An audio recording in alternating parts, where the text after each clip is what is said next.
Hey y'all, it's me, Lisa McCurdy, and welcome to my channel, She Raven.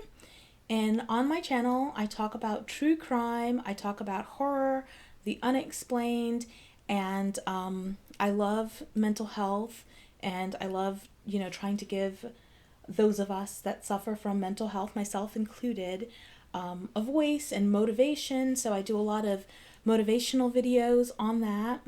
So if you're interested in any of that type of stuff, please like and subscribe.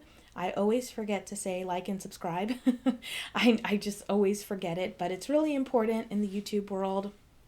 Like and subscribe, and you'll just be notified anytime I post anything new, which is kind of cool.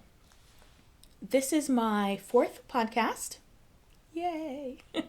My actual fourth one. And I've done a whole slew of motivational videos. So those are so cool to do because I just hope that I'm giving that little bit of help to someone and just brightening their day. And those are just, my thoughts that kind of ramble on in my head. And sometimes, when we're actually able to, bounce our thoughts off of other people, you can kind of work together and hopefully just get to a better mental state, which is what we all want to do. We all just want to be in a better mental state.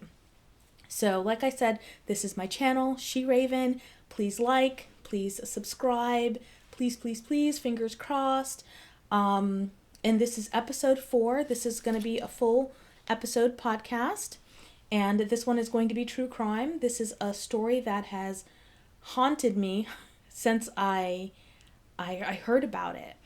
And I just kind of wanted to talk about it because it's one of those things where it just sort of comes in my head every now and again. And I think about how horrific that was, how terrible this crime was, committed by this child's father and his stepmother. And it just really, it hurts, it hurts my heartstrings, this particular story.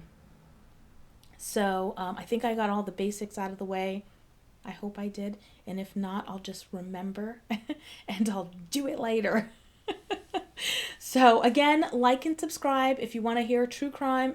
I'm going to, come at it hard, different stories.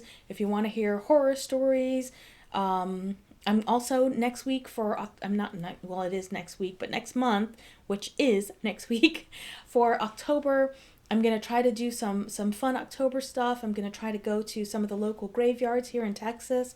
I love going to graveyards. I mean, I think they're so beautiful. And I'm not going to get into that too much. I'll tell you about that when I go.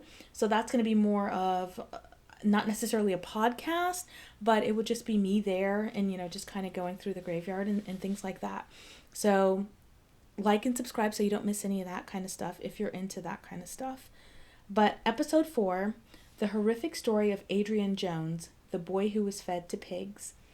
So what I'm going to do for this episode and probably the next couple ones to kind of see where it goes and kind of see how I feel with the whole process is I'm going to do it more in a story format. Before I actually did the podcast where I would take a bunch of notes and I just kind of flip back and forth through the notes and talk about the whole entire, the whole entire podcast for that episode. Well, I'm going to actually just write it down, write it all in story format and just kind of read it to you. So hopefully if you're an auditory learner and listener like I am, I just like to hear it.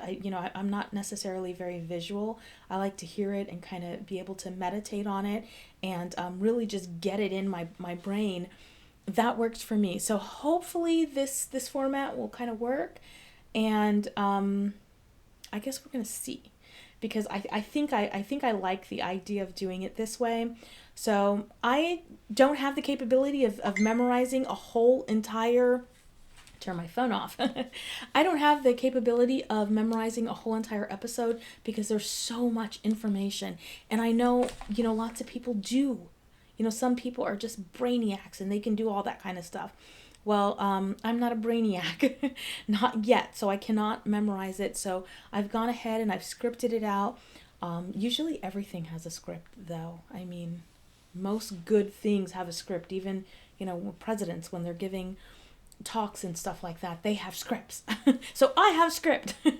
So I think I like this way better, and I'm hoping that you guys will like it better, and I'm hoping that you'll just kind of sit back, you'll relax, you'll grab something to drink or do whatever it is that you're doing and kind of play this podcast in the background, and I'm hoping that you'll like it.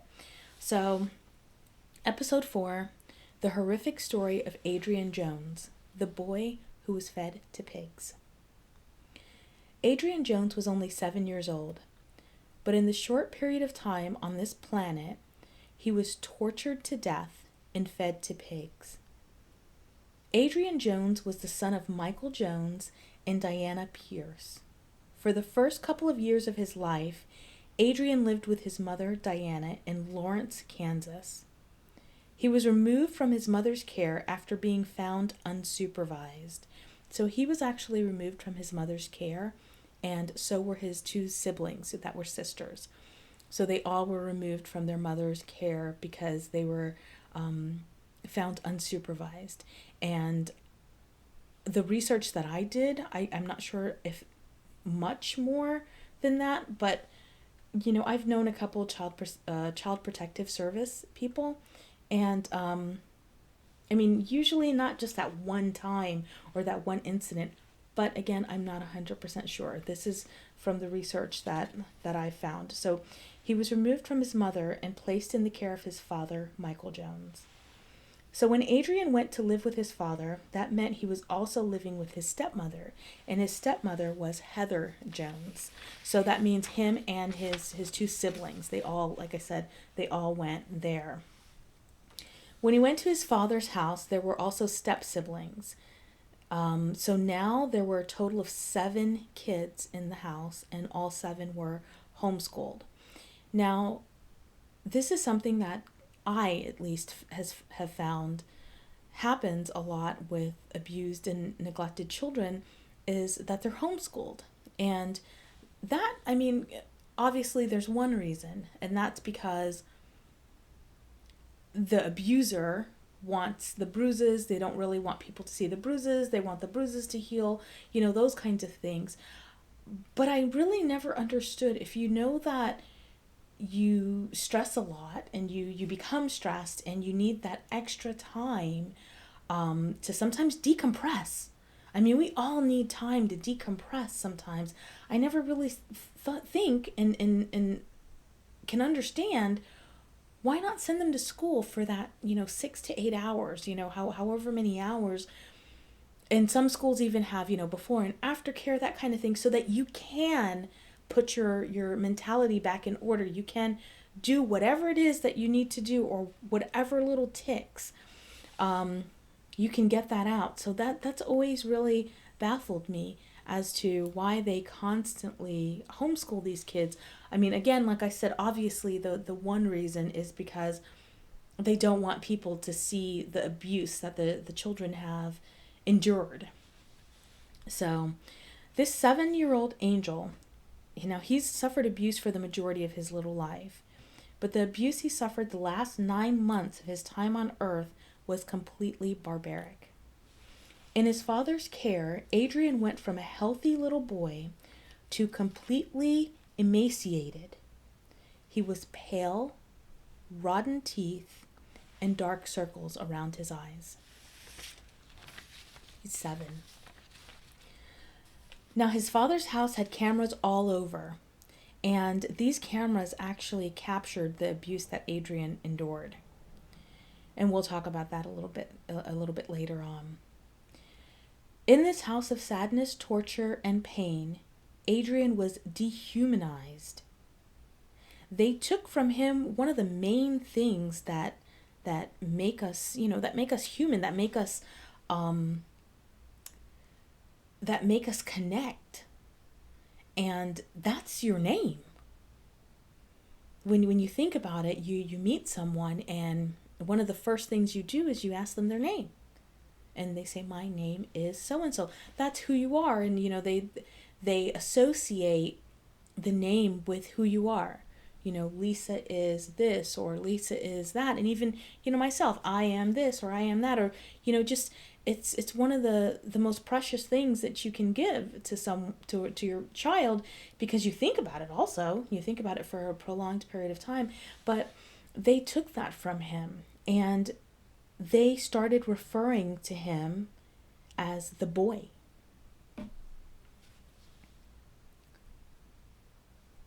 A 7-year-old. The boy.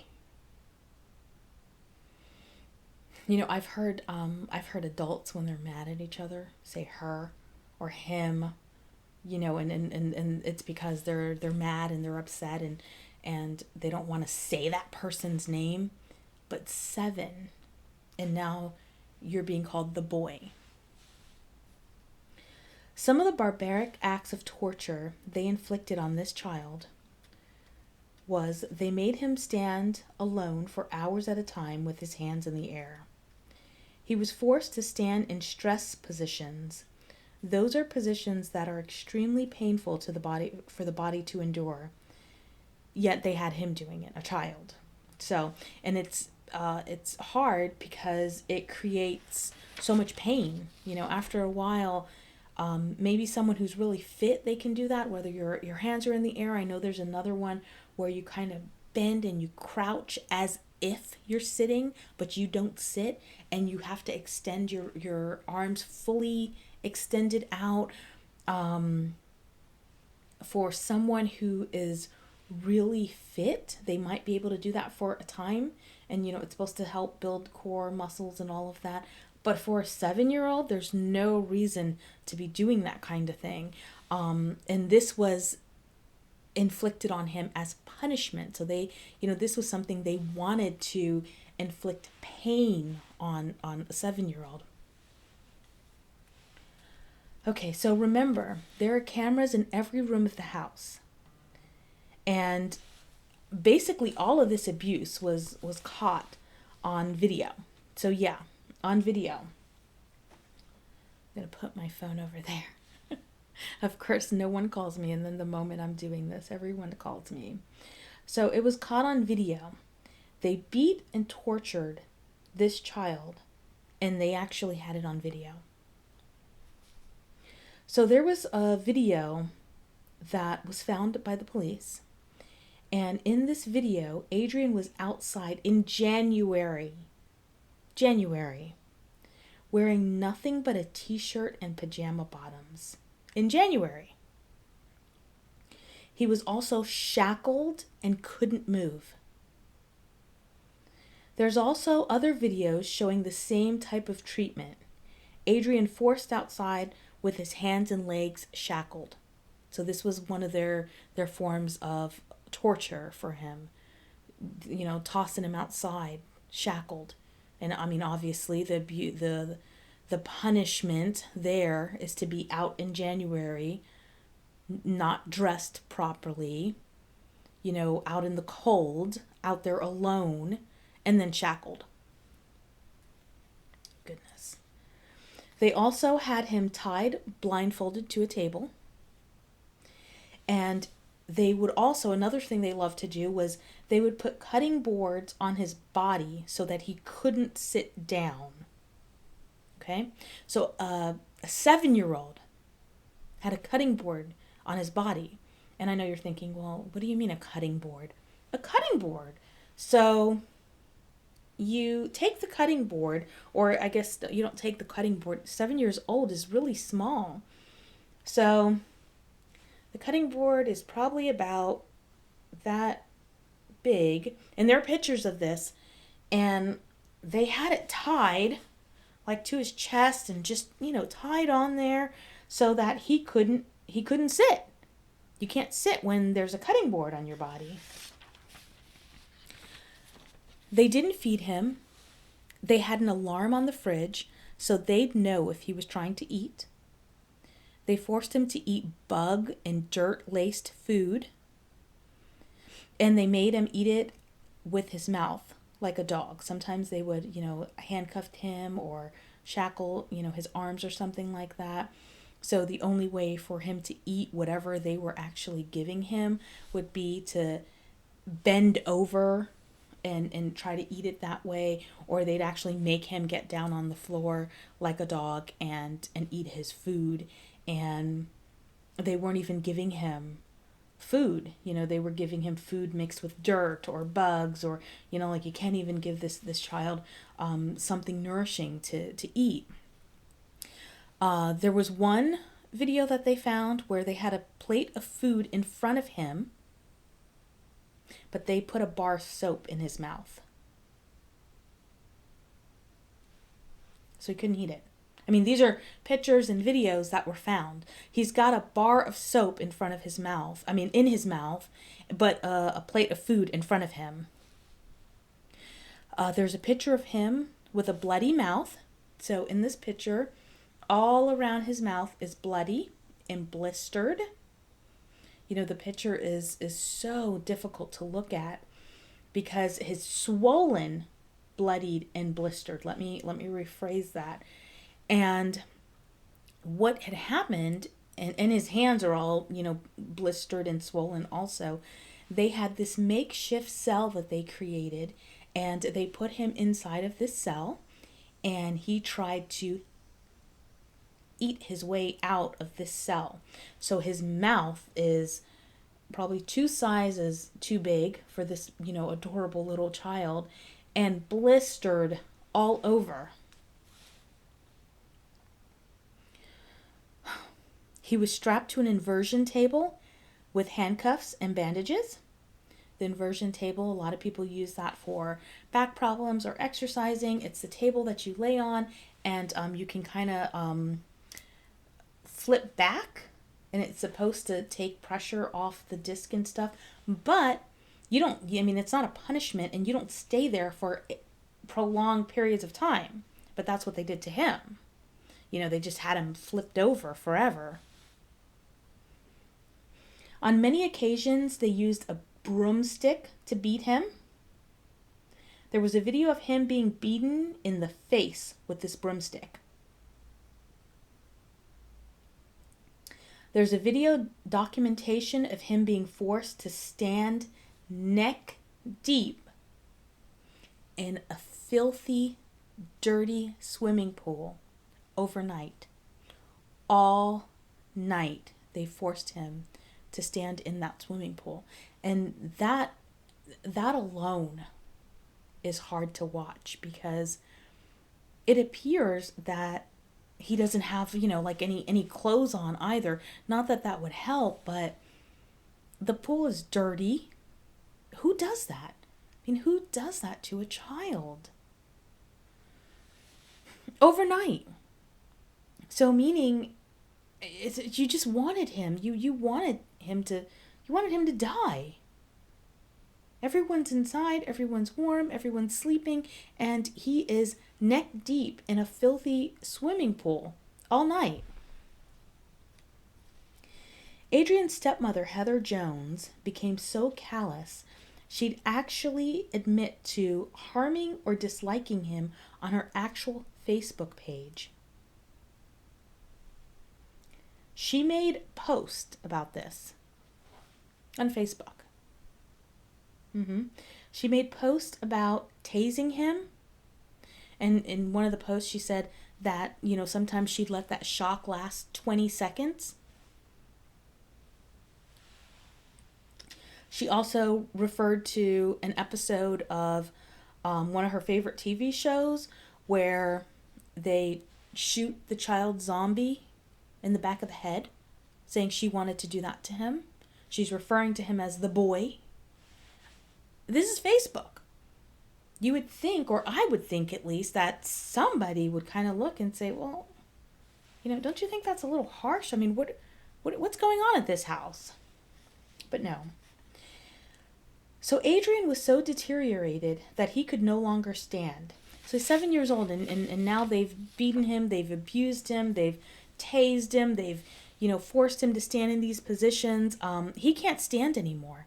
They've beat him, they've done everything that they possibly can do to his 7-year-old body. He cannot even stand. His ankles were even distorted because of all of the abuse. At this point, when he can't stand, what, what do they do next? Well, they strap him to a chair naked and put him in a shower stall. And that's where he finally succumbed to months of abuse. Naked, tied to a chair, and alone.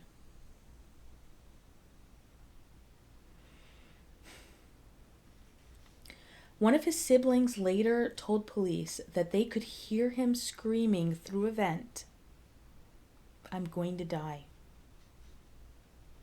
That same child told police that Heather, Adrian's stepmother, screamed back, "Suck it up." A 7-year-old that is too weak to stand, too weak because of all of the abuse, strapped naked to a chair and placed in a shower stall, screaming that he was going to die. And he did. Yep. He died in that shower, naked and strapped to that chair. So, they finally beat him so much, they finally tortured him so much, he could not stand. Even at that point that he can't stand, he can't lean on a wall anymore, you would think, hey, let's put this child in bed. Let's get this child some help. Let's give this child some nourishment. You'd think some sort of empathy would come into their mind. Nope. What did they do at this point? They left him there for about 2 weeks in the shower stall. Left him there for about 2 weeks. And they went out and they bought some pigs. They didn't feed those pigs. Okay? So Adrian is dead in the shower stall, naked, tied to a chair. They went out, bought some pigs, and did not feed the pigs. Okay? Now they didn't feed them for a period of time, obviously. Then they fed Adrian's dead body to the pigs. They fed him to the starving pigs. The question might be, how did Michael and Heather Jones get caught for this horrific crime? Because obviously someone would say that. Well, what happened? They went this far. They've killed him. They fed him to the pigs. How did they get caught? How did the police get a hold of these pictures and these videos of detailing this prolonged abuse of this 7-year-old? Well, here we go. It was Heather. And no, Heather didn't all of a sudden change. She didn't call the police and say, "We've committed this horrible act and I feel guilty and I really need to lay this child to rest and set the record straight." She didn't do any of that. No. Heather called the police on November 25th, 2015, because her husband tried to shoot her.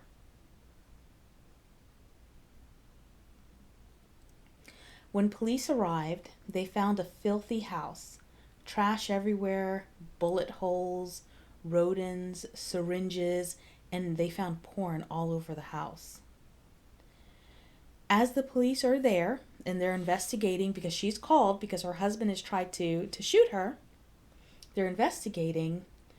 Heather tells them that if they go outside, there is the remains of Adrian out there. So they go outside and they found some of his remains in the pig pen. So obviously, at this point, they're arrested for the murder of Adrian Jones. And while in jail, Heather asked her landlord to save images from her iCloud account of her kids. The landlord goes into this iCloud account and finds these horrific images documenting Adrian's abuse. That's how these images were obtained. They beat, tortured, and finally killed Adrian. And Heather wanted to save pictures of her children while she's in jail.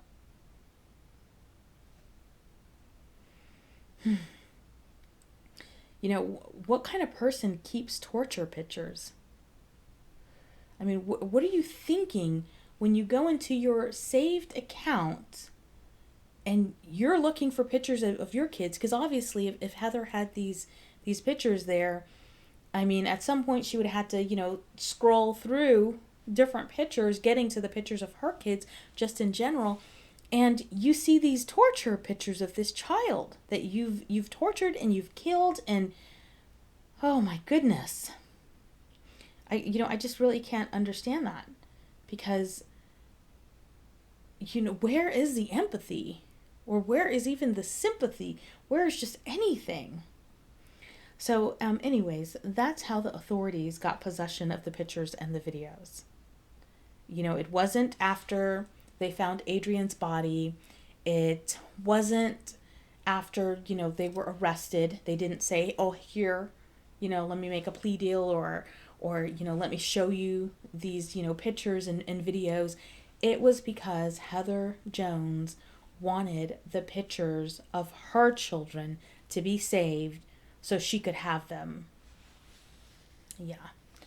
So both Michael and Heather were charged with first-degree murder and sentenced to life in prison, with the possibility of parole after 25 years. I don't even know how that works. I mean, after you see something like this and you can see documentation of how barbaric these people are, 25 years? I mean, and that, of course, that doesn't mean they're going to get out in 25 years. It just means the possibility of parole. But just the fact that they have the possibility of parole just makes me kind of think, wow, that's kind of weird to me. So to compound the sadness in this story already, Child Protective Services were contacted multiple times regarding the abuse at the home. So that's kind of like, throwing a ringer in the story, because we talked about how the children were homeschooled. So you might think, okay, well, they're homeschooled. Nobody knew about this. Nobody's seen him. The father kept him from the mother. So, this is absolutely, nobody knew that any of this abuse was going on. But no, that's not true. They were contacted multiple times. And some of the complaints, I'll go over some of the complaints that they received, were Adrian was eating out of the trash. They beat the living daylights out of the kids. Adrian was beaten until his butt bled. Adrian was choked. Meth was being sold from the house. And also, there was a time period where Adrian even stayed for a little tiny while in like a residential facility for PTSD. Why does a child need PTSD? I mean, he had been through so much, and he even advocated for himself. Such a strong, brave child. He wasn't afraid to say, this is what's happening. So he advocated for himself. He told a caseworker that his father kicked him so hard in the back of his head that a little bone came out. Oh my God, that just really, really hurts me. He also told a caseworker that he had to do push-ups all day, that he was locked in his room without a pillow or a blanket, that he's hit in his head, he's punched in the stomach, his mom keeps pulling his ears and it really hurts. And it really makes me wonder at times, why do some children have to continuously experience abuse and then they're never removed? And then other children seem like once or twice and CPS is on it. So I really don't understand what happens with those cases. And maybe it's just where they live or something. I really can't understand that. But you have all these complaints, and you have the kid telling you this, because a lot of times children are sometimes scared, but you have the kid even telling you, this is what's happening, this is how I feel, this hurts, and he is still put in that environment. You have a kid who spent time in a treatment facility for post-traumatic stress, and he's still put right back in this environment. And he also did have a grandmother who was trying to get him, who wanted to get him. And I say that because a lot of times a person will think, well, there was nobody there, maybe no one wanted him, or they couldn't find another place to send him. So that's why, they left him there. But he did have a grandmother that was willing to take him. And later on, we'll see that thank God, they passed Adrian's Law, and his grandmother, did fight for that. So, anyways, I don't understand how so many adults can turn a blind eye, and I just don't know. I don't know. I mean, there's just a lot going on, and it seems like more people should have been in tune to what Adrian needed and what he was saying, what he was actually verbalizing. So yeah. So also, don't forget, I earlier talked about how Heather was actually sharing stories of hatred towards Adrian, a child, and wanting to shoot him and things like that. And she shared it on her Facebook. And, even just that, because what do you think when you see something on Facebook and it's someone wanting to hurt a kid or even hurt another person? How do you ignore that status? I don't get it. And that would only be, I guess, a question for the people that are closest to her, maybe the people that saw these particular statuses, because how do you ignore that? So, and then you also know it's a 7-year-old. Sometimes adults get kind of catty and they say, I don't like this person, or, but it's usually another adult. And I would hope that even an adult would be able to sit down and rationalize what's going on. But when someone is talking about a kid,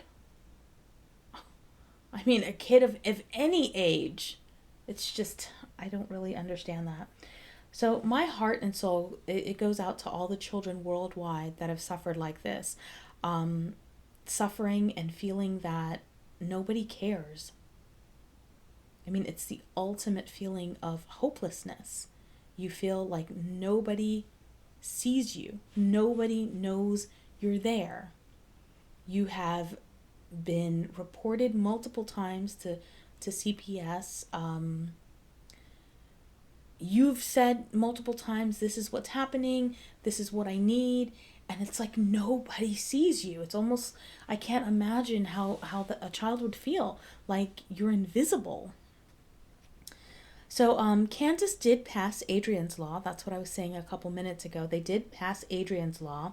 And under the law, adults who witness abuse can be held criminally responsible if they do not report it to authorities. The bill also requires social workers to visit with a child when they receive calls to a home on a suspected abuse, as opposed to just knocking and leaving. The law also requires that the child has to be produced, meaning they have to see that child. They have to actually lay eyes on that child.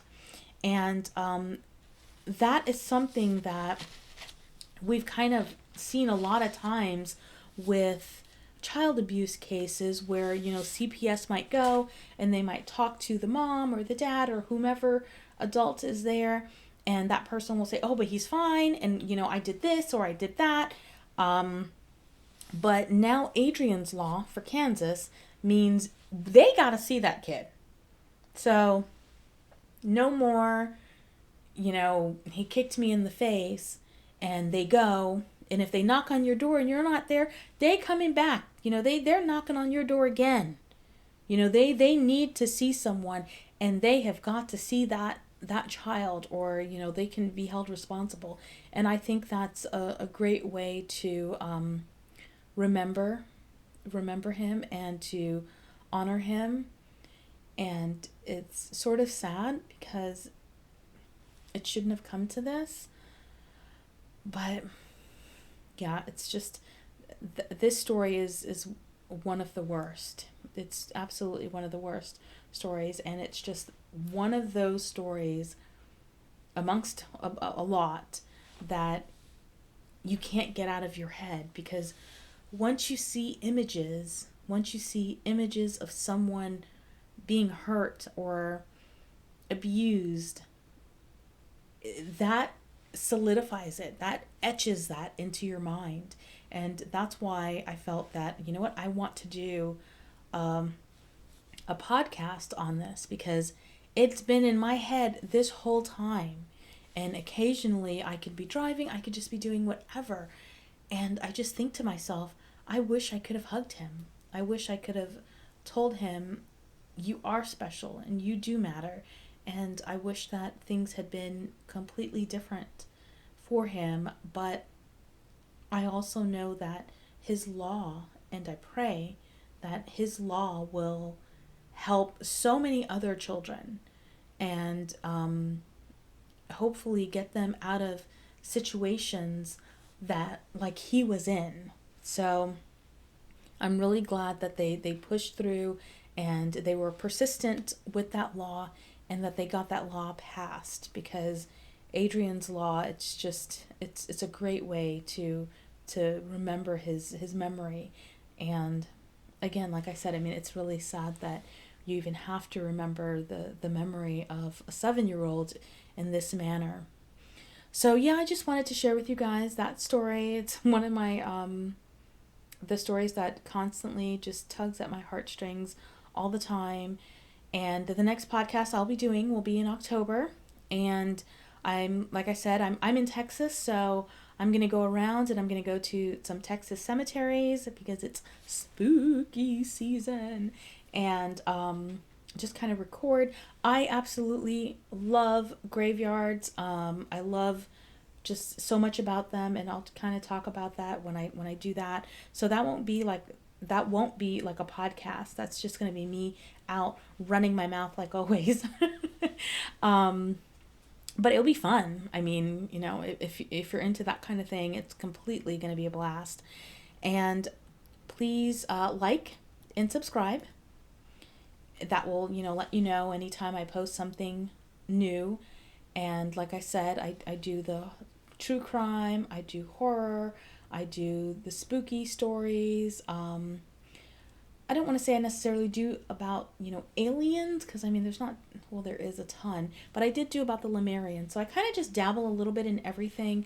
I love, mental health. I love talking about that and being a motivation for that. So I do a lot of little quick motivational videos, and those are great for anyone, because, we all need some mental health, some mental health help all the time. But yeah, so like and subscribe, and I'll see y'all next time. Bye.